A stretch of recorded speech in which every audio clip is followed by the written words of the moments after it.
Before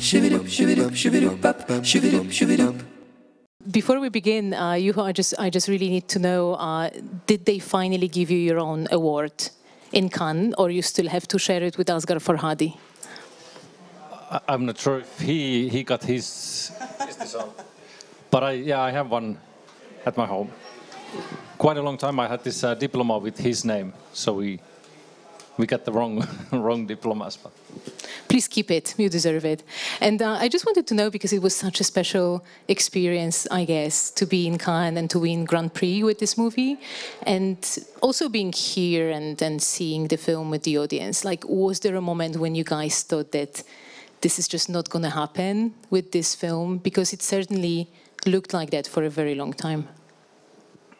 Well, I think the whole spring was like that. So the film was ready in January, but at least in Finland, the situation with cinemas was very desperate. It was like in bigger cities they were all closed, and we didn't know what will happen. So and then on the late spring, when they started to cancel the events and the festivals from the summer, so this was the first festival also without the second summer without Midnight Sun Film Festival, which is usually in June, and then I heard that they are canceling that. So I could just which is a festival co-founded by the Kaurismäki brothers, and you should go there. That is just to our audience. Yes, it's great, and I've been there for many years, more than 10 years, and it's a good way to start your summer holiday, because you're working until that, and then you have this great festival, and then you can have your holiday. But yeah, so it was really stressing and just sad that everything started to vanish again. I think that it's really special every time, but it hasn't been many occasions yet, but to be with people and travel to some other countries and festivals and meet people and see the living audience in front of the screen. Because to be honest, it's not better now in Finland. The situation is really poor towards culture in general. And this is an honest public outcoming that it cannot go on. This, for example, Karlovy Vary, now it feels really touching and emotional to come to places where it's possible, it's really happening, that people are together, sitting side by side, watching movies, and no one is dying. It's like really simple. Yeah. Well, the festival is still going on, so let's see about that. But we're hoping for the best. Okay, that was stupid said, the last, the death part, but if we lose culture, then we are no longer human beings. Yeah, I think everybody here can agree with that. But you're a bit of a regular here, to be honest. I mean, you know this festival inside and out, and if it wasn't for you being here in the jury of the East of the West competition, this film would look maybe a little bit different. Yes, because I was here. First time I was here with my debut film, The Happiest Day in the Life of Olli Mäki, 2016, I think. And then, it's a great festival in many ways, but it's also the people who are arranging it are just totally great. And it's I think I've never, from all the festivals that I went with Olli Mäki, I never got that amount of friends that I made here. And then I was in the jury in the East of West competition 2 years ago, I think, 2019. Oh, don't look at me, I don't remember. Yeah, it was 2 years ago, exactly. I've lost my memory. But anyway, then we saw this Russian film called Bull, and the lead actor was Jura Borisov. And I think Seidi was already casted for our film, but we were still searching for the Russian guy. And in that moment, in the script, the guy was much older, like in the book. In the book, he's somewhere like around 50. And but yeah, I got interested of this great actor, and then I wanted him to be in the audition in Moscow. And first, the casting director was a bit scared, like okay, that I'm losing the whole thing, because we were all the time searching for somebody like around 50-year-old, somebody like more the opposite kind of a person than Seidi and Seidi's character in the film. And then I asked, like, yeah, I want to meet this Juho Kuosmanen, and didn't really know why, like couldn't explain to him. But yeah, anyway, we saw, and then I saw Seidi and Juho in the same session, and took this photo where they are just standing together. And when I watched that photo when coming back to Finland, I thought that this is the film. Like I want to make this film with them. So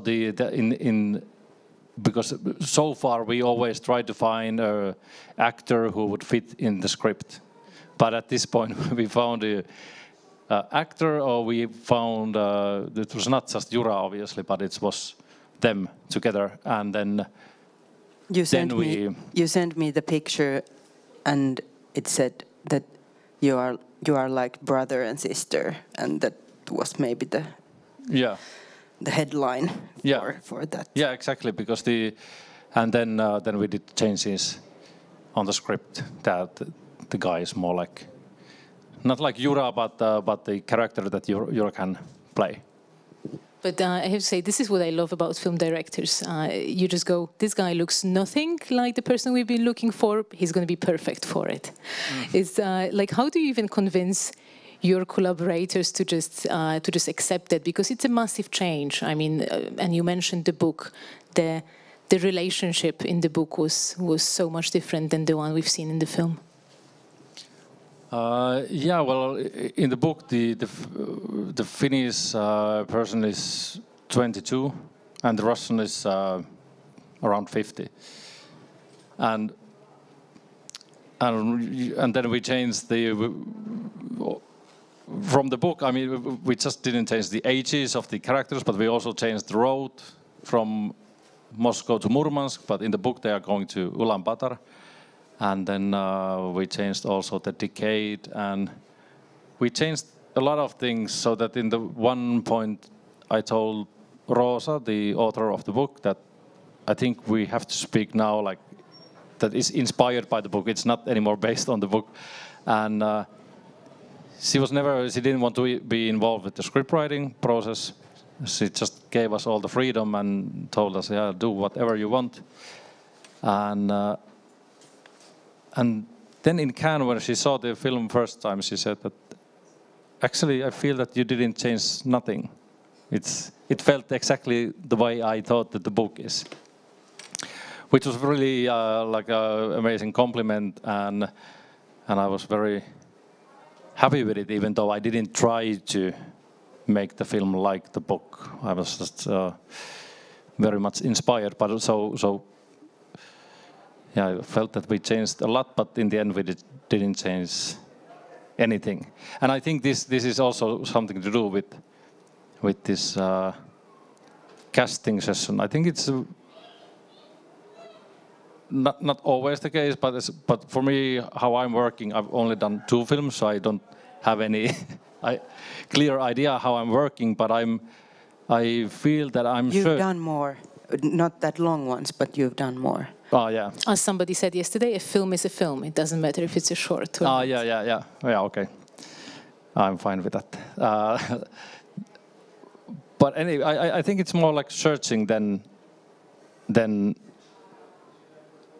it's a process. You are thinking all the time. You are rethinking a lot. You are all the time in the move, and everything needs to be challenged and changed. But I think it's the process of filmmaking, for me personally, it's much more searching than having a strong, clear vision and then just forcing the actors and everybody to be involved with this my strong vision. I don't have any vision, to be honest. I think it's a really important quality for a director to react on what they see and feel, and because if you don't have that, then you are closed. There is no interaction also in the directing process with what you see in the actors or in the place you are in, but you are in your head, like turned inside to searching for the fantasy you have in some point had, or images. And then I think it often might lose the feeling of like energy changing, and that we are creating it with this special interaction and communication that we have now here. We don't know what is going to happen. Yeah, and also I was curious because for you, for example, as an actress, was it a problem initially that Juho wasn't there with you guys all the time when you were actually shooting on a train, that he was watching you on a monitor, which I know is something that you don't exactly love to do? Or did it even matter because you already kind of knew where you're going on that journey together? There were moments when I suffered from it, that I would have needed more guidance or him to be closer and like to really see me and feel me acting and not just through the monitor in the... Yeah, because I was in the next compartment and I was and there's also lots of noise because the train was moving, so in the worst cases I was just banging the wall like, Seidi, please, something like take the cucumber. Yeah, something like also like very stupid but directing, but yeah, it was but then the main I think the work between actor and director was for me in that process that we had really long conversations before the shootings, and for me that was the basic like rehearsing and preparing work.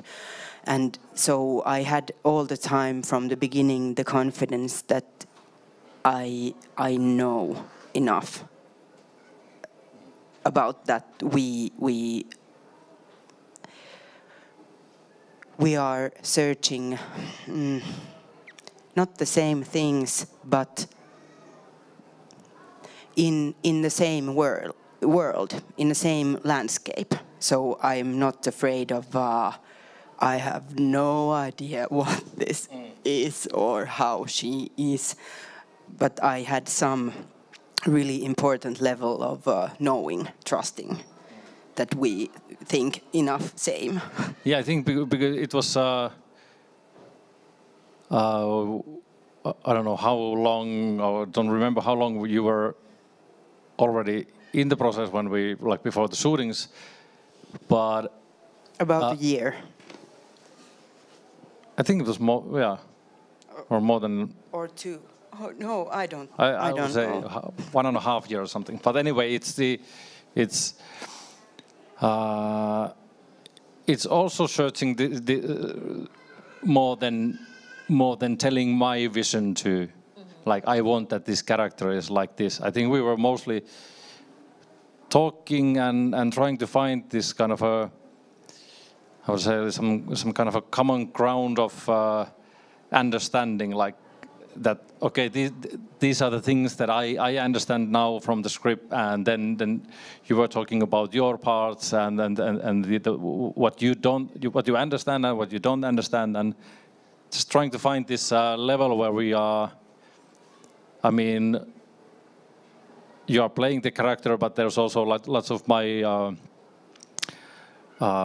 personal things in it, and I think in the end all the characters that are like this film, Jura or Seidi's characters, they are somewhere like between us. They are like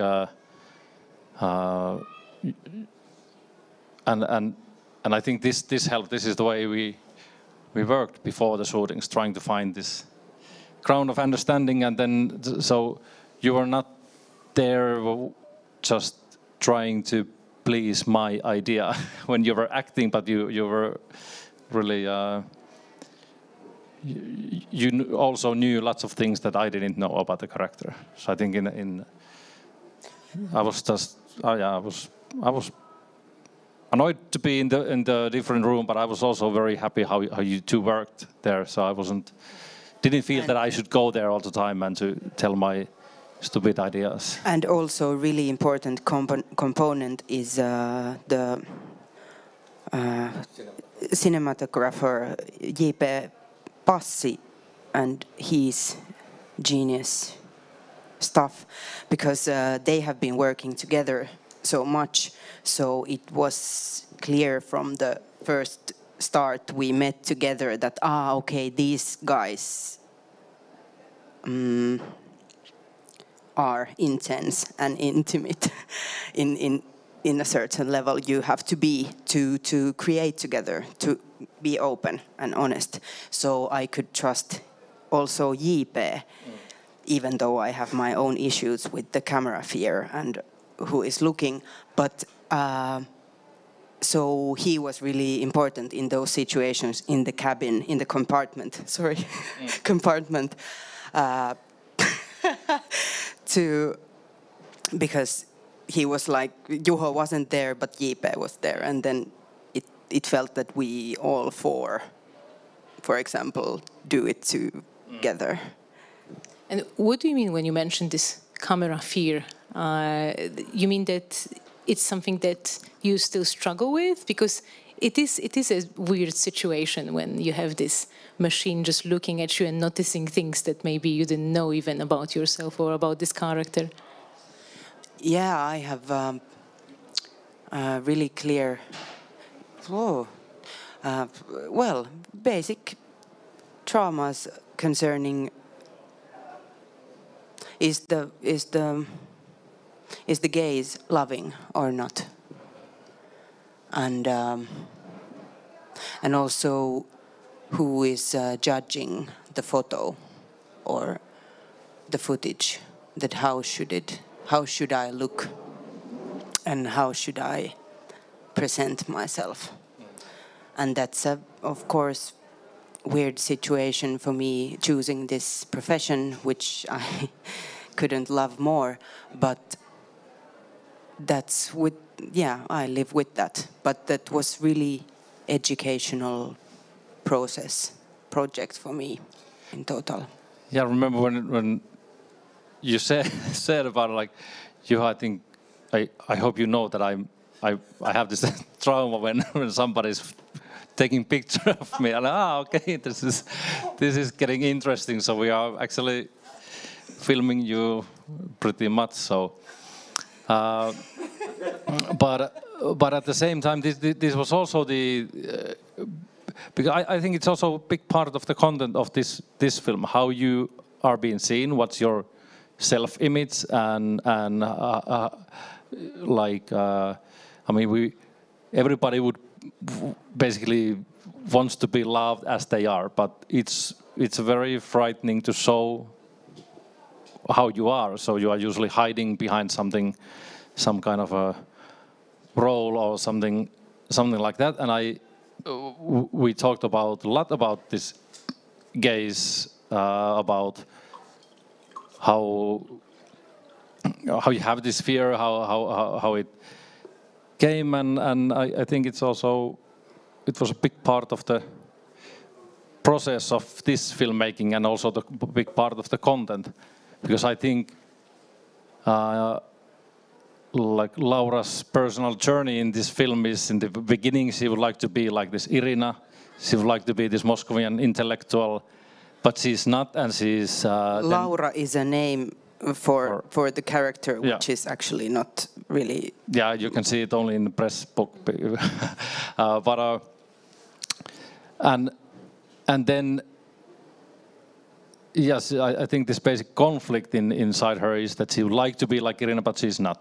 And then through this journey with Ljoha, who is also a human being, but also some kind of a mirror that shows you who you are. So I think in a personal level, this Laura's journey is like accepting this own image. And it really helps to have Jipe as a cinematographer who is like super nice guy with a very loving gaze, and then also Jura Barisov as a actor partner who has also like really like deep understanding of human being and able to accept lots of things, and he's so I think this. It was you actually used that thing, or at least it was in our discussions. This trauma of how we are feared to be seen. Yeah, and in the end, I think that we need to always do those things that scare us most, because if we don't try doing them, then we cannot feel all the courage or letting go of the control of I have this fear of dogs, so I won't never be around with the dog, or so I don't know. Yeah, I wanted to say that because I think it also gives the value for this work and what we do, that it's not ignorant or easy or light, the stuff. At least I'm not interested maybe of that all the time. Of course and it doesn't mean that we don't have humor or lightness, but after also being close to with your fears, then there is a possibility for tenderness and mercy and stuff like that, and it's. But even listening to it now, it makes me wonder, because I recently covered a panel which was dedicated to protecting your mental health when working on film sets, and It's possible. It's possible, apparently, yes. But it was a little bit suggested or implied that you have to kind of accept the idea that you're never going to be friends with everybody who's working with you. And then I just realized that this is what you've been trying to do throughout your whole career, to kind of work with people you already trust as much as possible, of course, and kind of create relationships when you feel comfortable. Like, why is it important to you? Was it always the case, or it's something that you just decided to do when you get the chance? Well, I think one of the best parts of this job is to have this possibility to select the people that you are working with, and also the fact that you don't have to work that long together. So it's usually just a few months, but it's extremely important the people who I'm working with, because I feel that I have. I'm not just me. I'm different person with the different people, and then if I want to make a film with a certain mood or certain tone, I need to find people around me who are supporting this certain sense of humor or courage or whatever I need. I think it's not just it doesn't come inside me. It comes. It happens between the crew. It happens between the people. So for me, I would like to be a very honest person. I think I don't know if I am, but that's why I'm always searching this. Like I try to find how I feel, why I feel, and trying to accept those different things. And then when you are working with people where you have to share those things, and then it's important that they are people that you trust, and you don't have to start playing the role of a great visionary or director who knows how things should be done.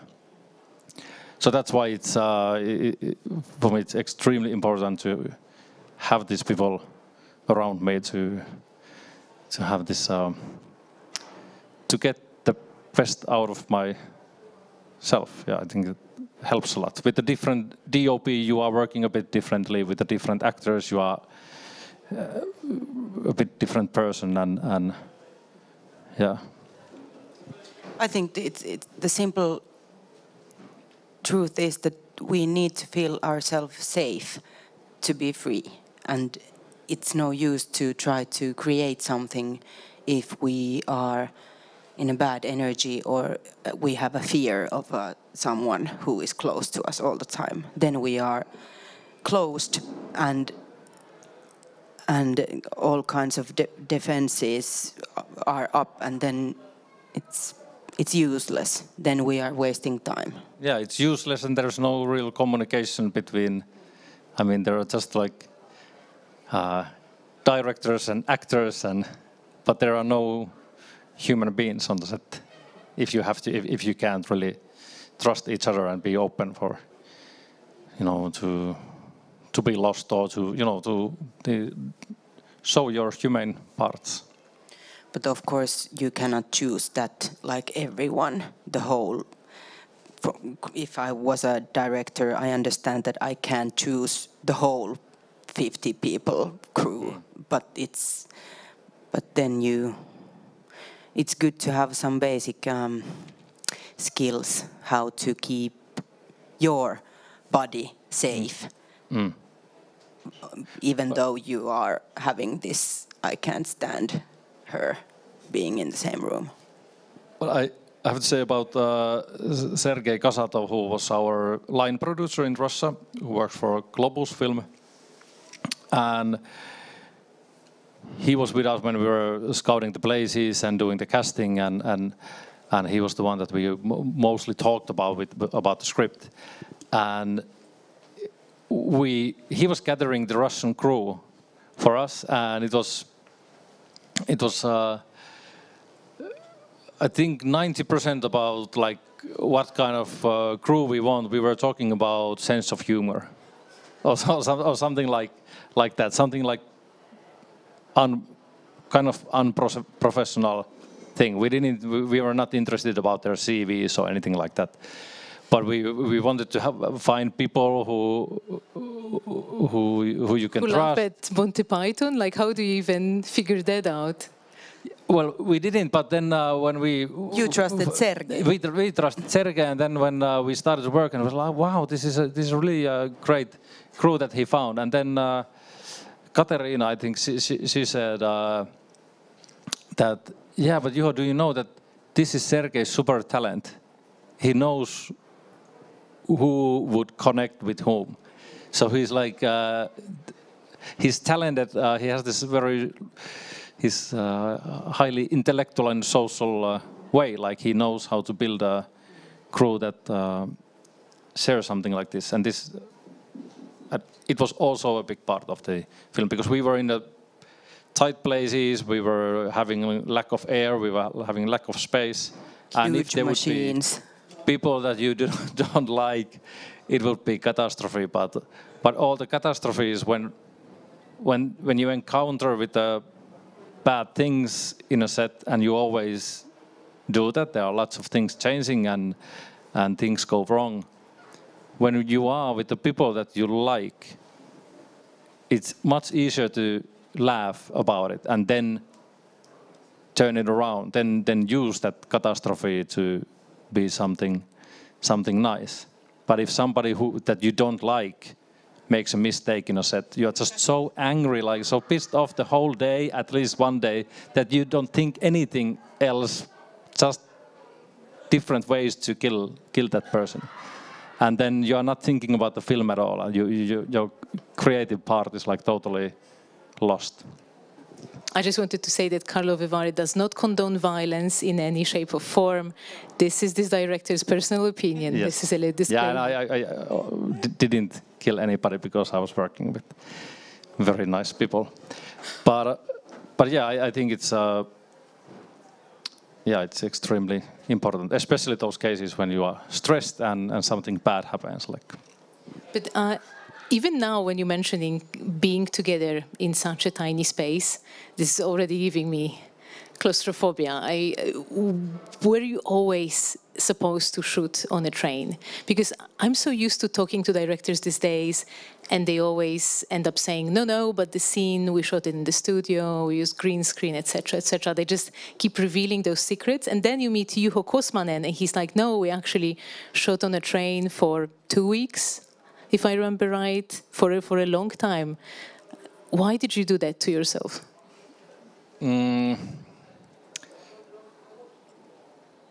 don't know. The night scenes they are shot in a real train, but then the train was not moving. That was in a train hangar, but all the day scenes were shot in a moving train. I think it was much harder for the production than it was for us, because they had to deal with the RZD, which is the National Railroad Company in Russia, and it's a huge company, and so we wanted to rent a train and to have it going around in their tracks, and there was lots of issues with the scheduling. When can we move and where and all that thing. So for them it was like really nightmare, but for us it was just, I would say it was just slow and not that nice because about the air and all that, but I think in the end it really gave us more than it took away, because it gave us the feeling in the train. It gave us, I think it also did lots of good things for our crew, and also for the actors. I think it's a totally different thing to watch a moving landscape that is passing by than watching a green screen. Yeah, I think it's same kind of like artistic choice that we make with everything, with the people, with the text, with everything. That if it would have been a movie happening in an airplane, it would have had really different kind of like setup and atmosphere and meanings. And I don't know, in like a filmmaking, is it there's so many things that you can't, if somebody does this make any sense? So basically never anything does. That's not the point. That's not the point. I'm learning so much today. I'm so reasonable guy that's why I'm doing films. Like it's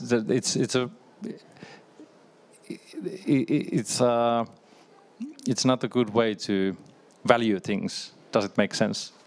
Or is it easy? Because it's never easy. And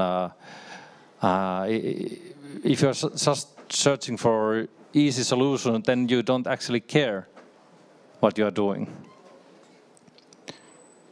Yeah, the more you are ready to suffer, the more you care what you are doing. And I think this journey was worth of all the troubles and suffering that we had. And I would like to ask if we have any questions already. If so, just raise your hand, and I think we can hear each other even without the microphone, so don't be shy. Yes, please. Did you learn Russian especially for the role, or did you speak Russian? Oh, there is a microphone coming, so if you could repeat that, please. Your character speaks Russian most of the time, so did you learn Russian especially for the role, or did you speak Russian even before that? I had the basics from 2005 when I studied in St. Petersburg for a couple of months, and from that time I could read slowly, but my vocabulary was really poor. But then I studied, but I had a good, I knew how to begin to study. Do you feel a difference when you're performing in another language? Because I've heard so many different opinions about that. I would like to hear how was it for you, and I'm already seeing that face, so I can't wait.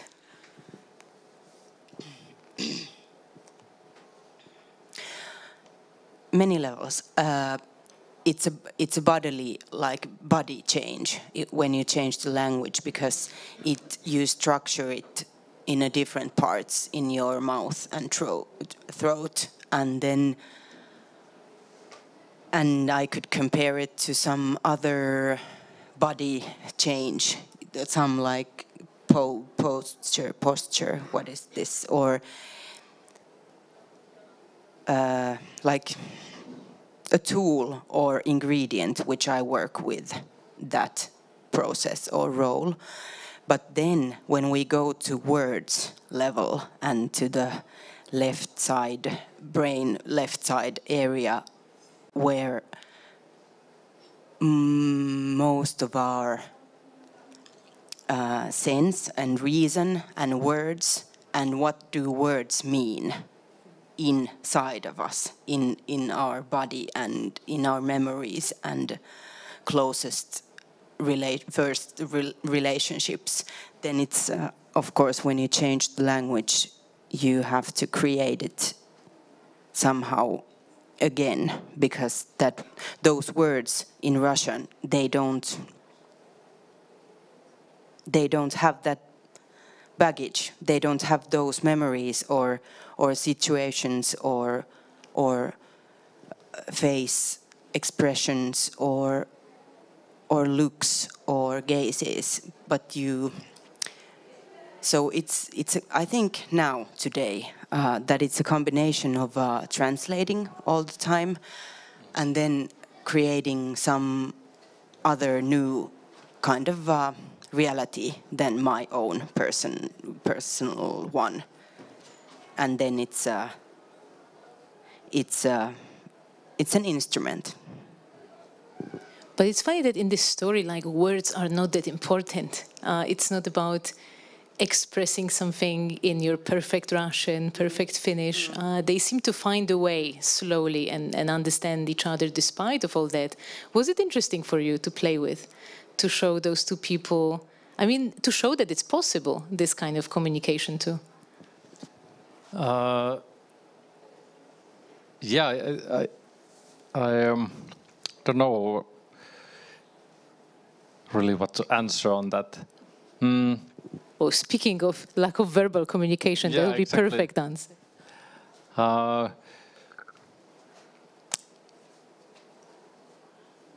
Yeah, I think for me, because I don't speak Russian, so when I was watching them acting, obviously I knew what they were speaking. I understood their lines because I already knew what they mean. But for me, when I was watching you, I was much more focused on the way you looked at each other and the way you started to behave each other. This gestures and the body language, because that was for me much more stronger part than it usually is when I'm working with Finnish language. When I'm working with Finnish language, I'm actually very concerned and very worried about the way they speak. And most of the advices for the actors, I think the way I try to help them, if I see that, okay, this is not really going well, I'm usually changing the lines. But in this case, it was impossible. But so I wasn't thinking about the language that they speak almost at all. But this the way they are behaving, the way they are in the beginning, how they are disconnected and far away from each other in the beginning, and the way they start to melt together was for me much more interesting. I think it gives you freedom to do stuff, to act or do film with another language, because it's so dangerous to use your own language and in a fiction, because you are so sensitive of is this real? Am I buying this? Do I feel what you say? Because when it comes pretending, then you immediately know from every syllable and tone and this rhythm and everything that no, I don't believe you. But when you change the language, then you are some kind of you are off from the dialogue level in a good way also. Yeah, I think language is always, it's so heavily involved with reality that it's if I watch like a Finnish sci-fi film or Finnish genre film, the language is the biggest difficulty for me, because always when they speak Finnish, if it's not really uplifted, like Aki Kaurismäki films where the language it's not Finnish in a way because it's so... Are there any dialogues in Aki Kaurismäki movies? Yeah, there are some. I did not notice. Some words. But it's the way they speak in his films, it's as fiction as the whole story. It's like a fairy tale kind of language. But when you try to make a film which has this authenticity in that you try to get in, I think the language is usually the first thing that is distracting, or that you don't really believe. And there are some films in Europe that hasn't had any success in their domestic success because of the dialogue, and they've been going pretty well in the other countries. Because the acting looks good, but it sounds bad. If you it's a good point. I think I've seen a bunch of those. Yeah. But I noticed that even here at the festival, many people refer to the film as romantic comedy, even, and there are those reference to love story and romance, even, which always makes me wonder, because I've seen it twice now, and I still don't understand what this main relationship is about, because it changes throughout the whole film. It goes from A to B to C. They don't seem to know who they are to each other. Was it interesting for you? And how did you want to show it? Well, I think it's a love story beyond social roles that are connected to your nationality, your gender, or whatever. So it's a story about connection. They are like soulmates, and I think one of the biggest challenges in this film was that we have a train journey. We have two characters, the Finnish female student and a Russian minor guy, and when you put them in the same box, the first expectations are like, okay, will they fall in love? Is there this kind of a romantic love story happening? And this was also, when we were writing it, we thought that this guy has to be so much older, so we would avoid this kind of a romantic love story. But then, because of all the films that we've seen, the problem was that people were expecting, when does he rape her?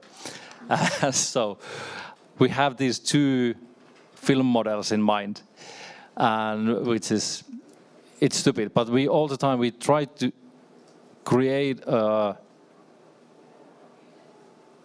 you can call it a love story, But yeah, as you said about the photo that I took about you and Jura, when I was watching it, I felt that I'm watching siblings. Like they felt the same. They feel like you find a brother that you didn't know you have. So it was more like this kind of a relationship that I wanted to tell, and I wanted to avoid that romantic love story because I think it was, of course, the film is romantic in a way. There's romantic elements, but in their relationship, I don't believe that it's a romantic love story. It's much more about connection and finding someone that understands you without any words. And at one point, I felt that, I think we also talked about it, that these characters, they feel that they share the same kind of childhood. But they don't speak about it. They don't share actually any secrets. Your character is saying something about the Moscow, but they don't really even share any secrets. But at the same time, they are like sharing the same kind of feeling. Like I think Lenka knows better, but in the beginning of Anna Karenina, how it starts in English, but there's that every happy family is happy in the same way, but every unhappy family is unhappy in their own way. And I felt that these two characters, they are like unhappy, they are lonely in the same way. They are sharing this kind of lonely feeling that, well, usually you don't share the lonely feeling because you are alone. I keep on thinking the definition of love and love story, and maybe I'm old-fashioned, but I think that it's still too much, even nowadays, that sex and erotic vibe has to be in a love story. And if we are assuming we are watching a woman and a man, so the hetero expectations, we cannot erase them, that there will be sex between these two. And it's a problem of definition of love, because we are talking about siblings as if it would mean that there is no love that is strong compared to love where people are fucking and or having sex or making love. Making yes. love. Yeah. So I think it's important, but maybe I won't. I think we don't still have enough those kind of stories where we can be free of lockering or categorizing someone's sexuality or someone's preferences, who she, he, or they want to make love to. And I think even at least I can't get rid of that kind of stuff we are raised in watching television and films, where the narrative is quite clear and every time about the same. Yeah, I think because this film also deals a lot about these social roles and kind of stereotypes and how we see each other, how we want to be seen, and how we also have these these different roles as a like shield, like we are behind them, and then through the journey they are like leaving those roles behind. So I think that in a way romantic story, it usually you need the role of a woman, the role of a man in the but when our aim was more to get rid of all those roles of all those genders and then just look at two human beings. So I felt that these expectations of romantic love story is, in a way, it's on our way. It's a bit distracting all the time about the content that we try to tell or we are trying to show. Or find also in our own lives and this in this movie also. Yeah, what is love? When could it be based on connection and affection and trusting and being together and still be yourself and safe and not to do those things you don't want to do? And I think it's quite difficult for quite many people in this world. I think romantic love usually it also involves this expectations like of the other, how you should behave on the situation or what and I think in this with Laura and Juha in the end when they are wrestling, there's no expectations at all. They are just there and having fun and sharing that moment, but there are no expectations. I actually, we don't know what would happen to them, but I don't really believe that they would have a love story in these two characters. Yeah, which is why I actually wanted to ask you about the moment when they kiss, because I was quite surprised by it. I thought you're going to kind of leave it somewhere in between so that people can maybe struggle with who they are. But now that I listen to you, it feels like maybe they feel like they have to, because we've been through the journey together, and maybe we actually should have this love story because they've seen Titanic. They know those stories as well. I thought so with my character, that she's so used to also in this world that's a really clear solution for many situations. Let's have sex. And when you don't know what to do with these feelings and with this situation and with this person, or maybe I'm just broken, but I could relate on that it's something that we as human beings should do and it's mainly between man and a woman. Yeah, it's also we had this talk because that scene was still different when we started to work, and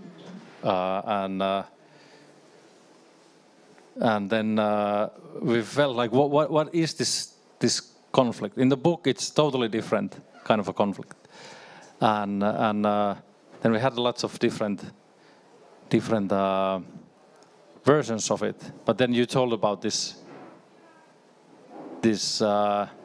moment or this kind of behavior where you think that this is what I should do now. And in a way, if the story is like getting rid of the roles, I think in this point they are stepping back to those roles for a while, and that's why they are both a bit confused. And yeah, it's a confusing love story maybe because they don't know really. Like you said, they don't even they don't know like what's happening. Confusing love story. I love that description. I wanted to check if we have some questions. If anybody wants to ask something, just raise your hand. Yes, there are two. I want to ask if your relationship to Russia changed after this shooting.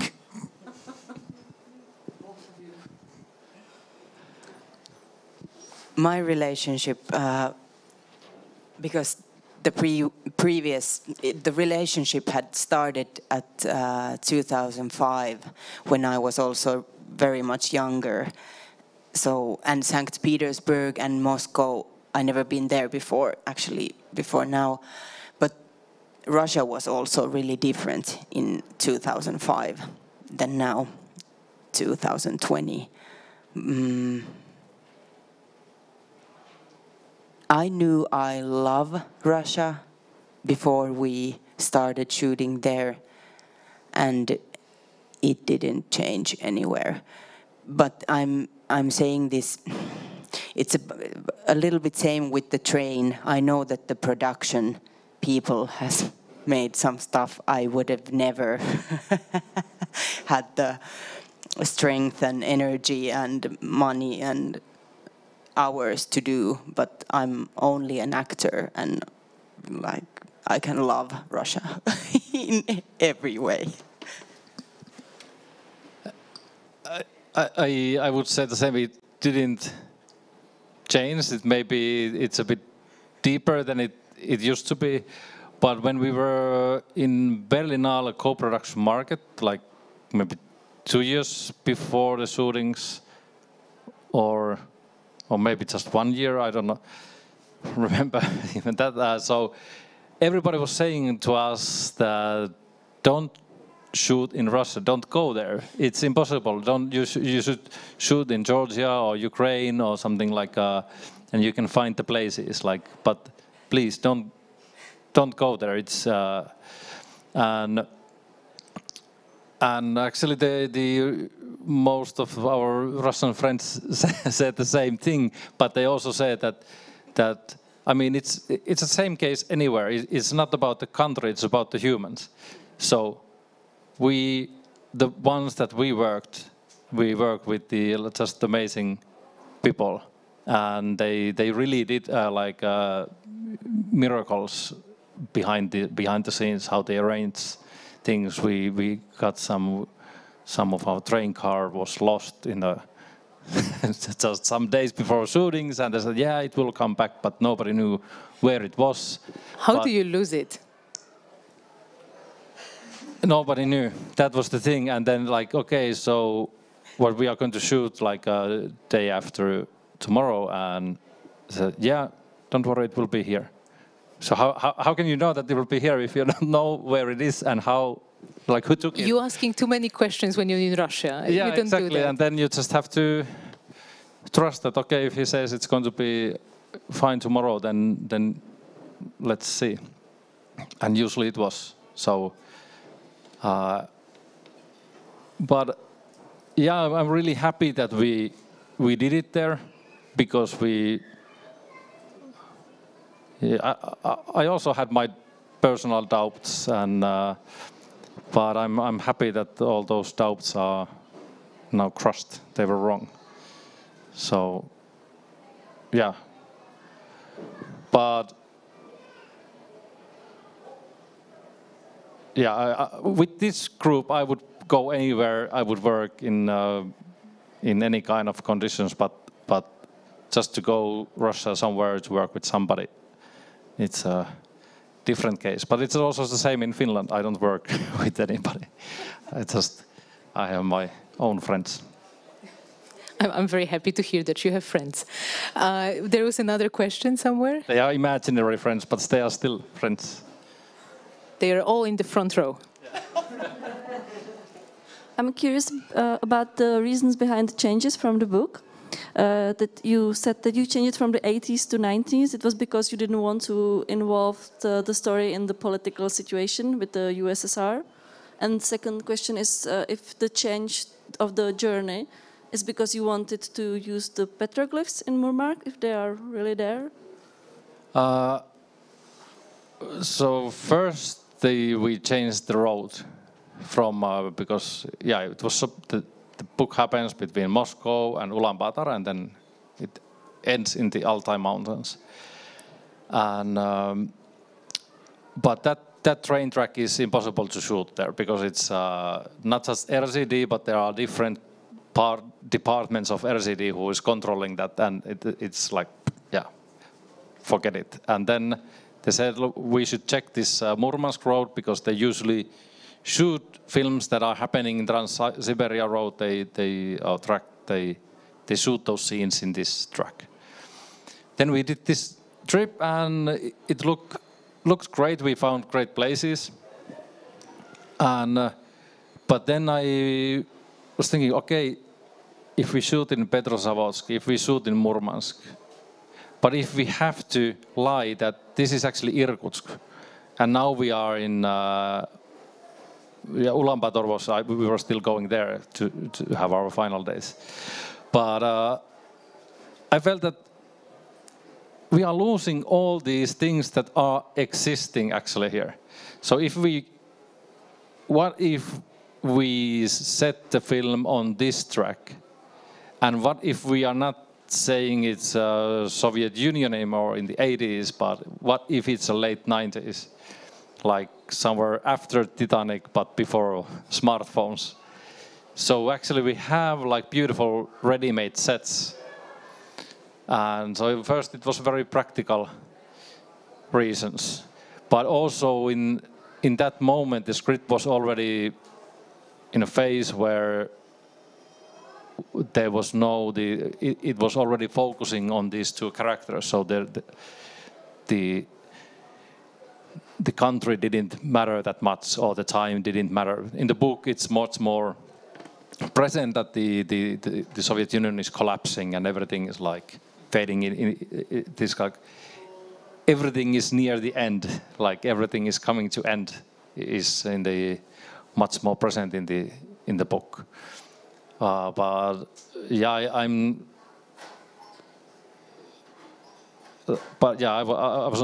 don't know that much about Soviet Union, so I wouldn't go to say like that was not my field. So it was not like political reasons, but it was more like I just wanted people who are watching this film that they mostly focus on these humans and not the surrounding country or and that was the reason also why we didn't want to have any specific year, because I feel that it's also late 90s. It's like lots of things were happening, and if we pinpoint one year, then you start to think, yeah, well, this was the moment when Chechnya happened. This was the moment when Putin stepped in, or something like that. And I think that, yeah, if people are thinking those things when watching this film, then they are losing lots of things that we want them to see when they are watching this. And about what was the other change? Yeah, well, there are no petroglyphs where we saw it, so that was not the reason to go there. There was actually petroglyphs in Petrozavodsk, a lot of them, but it was too close, so we didn't want to do a film about train journey with 3 hours. So, yeah, we just wanted to shoot on that location. That's not Murmansk, it's Tereberka, which is there, 2 hours from Murmansk. Yeah, but more about the changes of the book, it was funny because I felt that after doing these changes and changing their age and leaving most of the pages out from the book, obviously, because there are flashbacks from the protagonist's childhood, and like it happens in many time levels. So I was a bit worried how the author of the book will take this film and see. In the first place, he gave us like all the freedom, like you can do whatever. And then in Cannes, when she saw the film first time, the first thing that she said was that you didn't change anything. So I think you just told us that before. So. I also realized it when I was. But I'm repeating most of these things already. But like I understand, because it's a huge compliment. Like when you work with writers, they don't. If you do some changes, they're not happy about it. So this is quite unusual. In the beginning, if somebody would have said, but then you have to keep this and this, It's impossible. And Rosa is great. She's a true artist who, I met her the first time in Cannes, but and she doesn't have a problem with her ego. That's the main thing, and really unlike rare. all the filmmakers we know. Exactly. But you just talked a little bit about the 90s and the changes. But from my perspective, you make period films that don't look like period films. They look like they were shot back then. It was the same with Olli Mäki. It's the same with this movie. How do you achieve that? Because with so many films, it just becomes so immediate that, all right, this is the movie set in the 60s. We see all those cars, those costumes. You kind of forget that this is supposed to be a story, and you're supposed to feel it and not just notice those details. Is it difficult to achieve that effect? When we did Olli Mäki, we were more troubled by this idea, and then we watched lots of films when they feel like those bad period pieces that you feel that, okay, this is remember that this is a different decade. We felt that it's the films that are focusing on the eyes of the actors are doing much better than the films that are focusing on the set. So if the film is about that area, or is this film about living people? And it also it's I think nobody wants to make that kind of a film that looks like a museum, but still those films are made. There are lots of those, and I think it's when you plan those scenes, you easily start to think that that we have to remind the audience that we are in a different decade, and then little by little you are just stepping into this trap. But I think the main thing is that if you are interested about the humans or how it looks, and we don't care how our film looks. So. But I think it could be also because as you as a person, this is my interpretation, but you know the points where you can say that, okay, if I stay here longer, then it comes too much. And it concerns like everything, like where the cheesiness comes out in films, or that it's too beautiful, and it's about time. You have to choose. I said this yesterday to Alice Diop, whose amazing movie I saw, and I was wondering about the time that we choose, what we give time to in our life. And when we give time, then we are preparing ourselves to also give and feel empathy and to be open. But it's a moment where you choose. For example, shooting a landscape or where there is people in it. You need to focus. You need to choose what is the most important thing, and then. But I can understand or imagine that if you use huge amounts of money of faking that this is Eiffel Tower, then we need to look at it with the camera also from very different angles, very long time. But if you choose that kind of honest also surroundings, that we don't fake that this is Irkutsk, but we are saying that this is Petrozavodsk, then it gives you free, for free stuff that you don't have to struggle with the fight that, okay, I have used now 1 million to fake that this is Eiffel Tower, so I really need to shoot it now. And I mentioned The Happiest Day in the Life of Olli Mäki, your feature debut, also because I remember that there were a lot of expectations when it comes to this second film because of the success, because of you winning Un Certain Regard section, which was a beautiful moment. Of course, I remember it very well. But do you deal with this kind of pressure better now? Because you also had it before with the painting sellers, which one in Cannes as well. What do you do now when you know that people are waiting, they're looking forward to your next step? I remember that you used to make silent films to kind of take a little bit of that pressure off. Well, I'm doing silent film now, so yeah, maybe it's yeah, the silent films were like just for fun, because this when you do a feature film, there's too much money involved, even though there's always a bit too less money. But anyway, the processes are long and demanding and stressing and all that. So, but to keep the interest and this kind of playful attitude towards this profession and towards film, I'm doing also this smaller, funnier stuff that doesn't need to be successful. But I think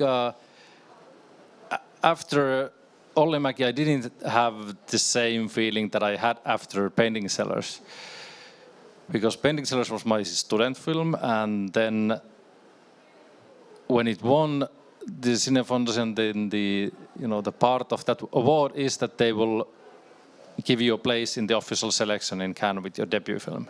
No pressure. Yes, exactly. And even though you don't want to think about it, it's impossible to just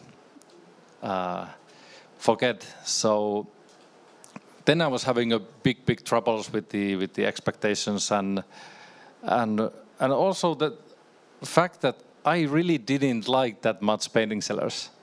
So when I got it made, when we edited it, I was like, okay, this is not really the film that I wanted to do.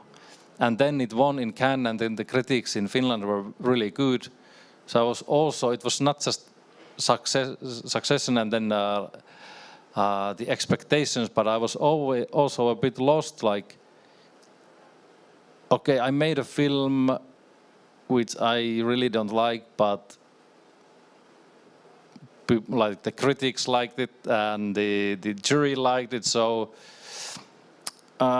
should I make one film like that again to keep up this success? So I was also like a bit lost in like what I want to do and what I feel that people are expecting. So that's why the biggest process of Olli Mäki film was to find the way to laugh those fears, and because it was a very stupid problem that I was having, like, oh my God, I have to show my film in Cannes. I can imagine the reactions of other Finnish filmmakers when you shared that, yeah. Yeah, but I think it really helped the process of Olli Mäki, that I, after that, when doing this, I didn't have, I had pressure, but I wasn't that lost the way I was then after Painting Sellers. And I'm curious, like, do you deal with something like that? Because you were just recently named one of European Shooting Stars, which is quite a title to have on your shoulders. I'm curious if that's something that comes up in conversation. How are you going to follow up that massive success of that film? I think we can talk about the massive success already. It's all right. That's really all right. That's okay, yeah.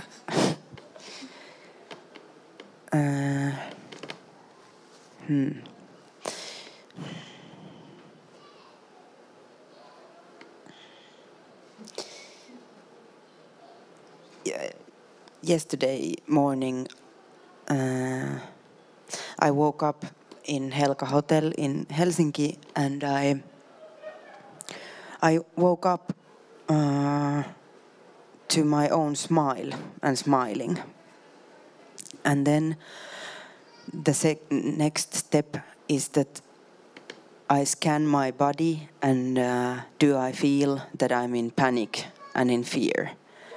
And then I noticed that no, I'm not. And even any scary feelings or thoughts, they won't come. But I wake up and I'm smiling, and my only thought is that this is the first time in my life I wake up smiling and not having so much fear that I feel sick. And okay, it sounds bad, but my life has been really, really important to me. But answer to your question,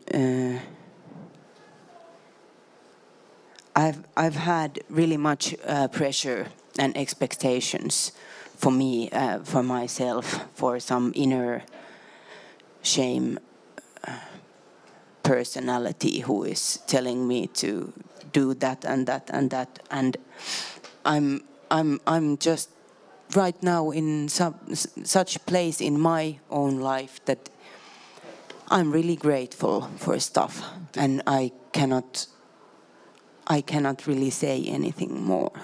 I think this is a really good point, because I always thought about the expectations of others, but I think it was just the expectations that I had in my head, and the hopes and the fears. In the end, I think that nobody really cared, which is also good reminding. Like just do films. Nobody you start to take things like too seriously, and you start to think about the others. But usually, it's just the biggest fears and the expectations are in your own head. So, yeah. Yeah, I think that's what RuPaul taught us at his Drag Race, that like this inner voice inside of your head, that's your worst enemy, and you should never ever listen to it. I think we still have time for one last question, if anybody is curious about something. And if not, I'm just going to ask you, because I remember a few years ago, you told me something that I found a little bit strange at the time. You told me that you like to, don't be scared. We're among friends here at Karlovy Vary. You told me that you like to watch bad films made by good directors. And I was wondering why. And I don't think I've ever asked you why. Is it because you find it comforting in a way? Yeah, it's a good reminding, like everybody makes mistakes. So, and that you need to take risks in what you do. Yeah, because I think the biggest obstacle to actually be creative is the fear, and most of the time the fear for especially I would say especially for filmmakers who is working in a field where there is also lots of money involved. So it's at the same time it's an art form, but at the same time there's lots of money involved, and that brings issues in it. That's why this industry is so keen on the success. Like the success means so much. We are talking more about success than the content of the films, and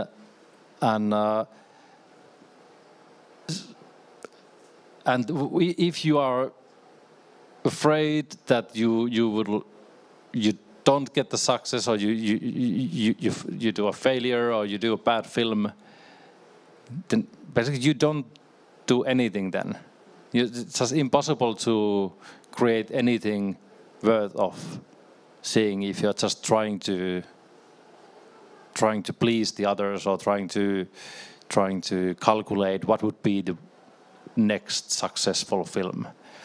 So yeah, I found it very comforting to see, especially not those directors who did great films and then one bad, and then ended their career. That's not comforting. But the ones who... Or the ones that still carry on, even though we've been suggesting for a long time. But this has also changed, I talked with Aki Kaurismäki, how they worked in the 80s. I mean, you did a film, and then after you did a film and released it in theaters, you got the funding for the next one. So you didn't have to apply it with a script. So he said many of the films, they started like, okay, let's see, 1st of October, let's see in front of our office and start doing the next film.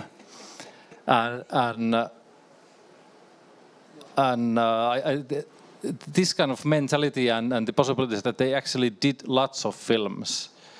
Not all of them are great, but I think it's there's something that I really envy in this situation where we are doing film like, I had 5 years between these, and you never even learn how to direct if you have 5 years between each set.